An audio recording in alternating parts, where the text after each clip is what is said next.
দেশের পূর্বাঞ্চলের সর্ববৃহৎ মোকাম ব্রাহ্মণবাড়িয়ার আশুগঞ্জে বোরো মৌসুমে ধান সরবরাহ কম ও দামের অস্থিরতায় দুশ্চিন্তায় কৃষক ব্যবসায়ীরা।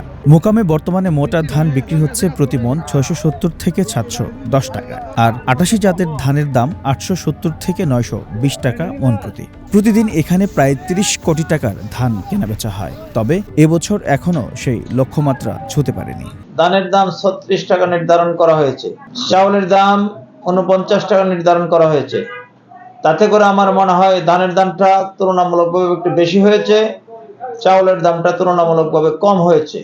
আমরা আশা করব সমন্বয়টা সঠিকভাবে হয় নাই, তাতে করে চাউল সংগ্রহে কিছুটা বাধার সম্মুখীন হতে পারে বলে আমরা মনে করি। এই মোকামে শুধু ব্রাহ্মণবাড়িয়া নয়, আশপাশের কিশোরগঞ্জ, ময়মনসিংহ, নেত্রকোনা, সুনামগঞ্জ, হবিগঞ্জ, সিলেট ও মৌলভীবাজার জেলা থেকেও ধান আসে। তবে এবছর পানি বৃদ্ধির কারণে আগের তুলনায় ধানের আমদানি কমেছে। চাহিদা অনুযায়ী বাজারে ধান না আসায় ব্যবসায়ীরাও পড়েছেন বিপাকে। ধান অন্য বছর দর ছিল আপনার ৯০০-১০০০ টাকা মোটা ধান, এবছর ধানের দর হইল আপনার ৭০০-৭৫০ টাকা। আমরা ধানগুলি ইতনা মিডিয়াম নষ্ট করাম সুনামগঞ্জ তারপুর থেকে। এই বছর আমদানি কম হইতেছে, সরকারে চাউলের রেট দিচ্ছে না। অন্য বছর আপনার সরকারে চাউলের রেট দিলা ৪৮-৪৯ টাকা রেট দিচ্ছে। এজন্য ব্রয়লার মালিকরা মোটা ধানের দরটা বাড়াইতেছে না, কৃষকরাও ধান আশুগঞ্জ আনতেছে না। আশুগঞ্জ ধানের আমদানি খুব কম হইতেছে। চলতি মৌসুমে ধানের দাম আগের বছরের তুলনায় কম, তাই ন্যায্য মূল্য থেকে বঞ্চিত হচ্ছেন কৃষকরা। কৃষক অন্যান্য বছরের তুলনায় এবার ধান আমদানি কম হচ্ছে, কারণ ধানের রেট কম হওয়াতে কৃষক মাল বিক্রি করতেছে কম। যা আমাদের দেখা গেছে এই বিগত সময়গুলোর মধ্যে এলসি প্রচুর পরিমাণে বাংলাদেশ এলসি চাউল ঢুকছে, যার দরুন এই ধানের বাজার চাউলের বাজার কম হওয়াতে ধানের রেটও বর্তমানে কম। অন্যদিকে শ্রমিকদের অভিযোগ, প্রতি বস্তায় ১০ টাকা ৫০ পয়সা মজুরি দিয়ে সংসার চালানো কঠিন হয়ে পড়েছে, তাই মজুরি বৃদ্ধির দাবি তাদের। আমরা সকাল ৬টা বাজাই রাতের ৮টা-৯টা পর্যন্ত কাম করি, যে আপনার রেডে আমরা ভর্তা করে না, সারাদিনে ৭-৮০০ আমরা পাই না।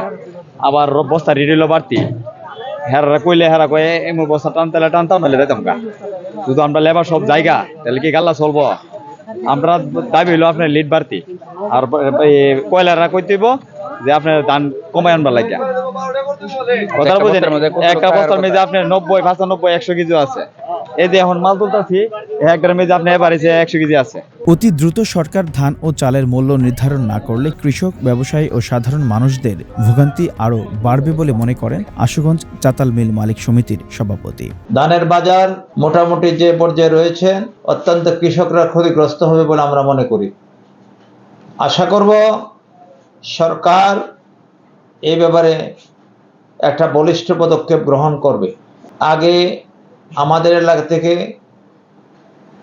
ধান কাটার জন্য লোক উত্তর মৌসুমে যাইতো, কিন্তু এখন মেশিনের কারণে আর উত্তর মৌসুমের লোক যায় নাই।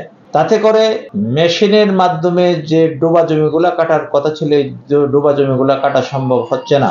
সব মিলিয়ে সরবরাহ সংকট, কম দাম এবং মজুরি অসন্তোষ, এই ৩ চাপে এখন চ্যালেঞ্জের মুখে আশুগঞ্জের ধান মোকাম। দ্রুত সরকারি পদক্ষেপের দাবি সংশ্লিষ্টদের। HM নাহিয়ান, বৈশাখী সংবাদ।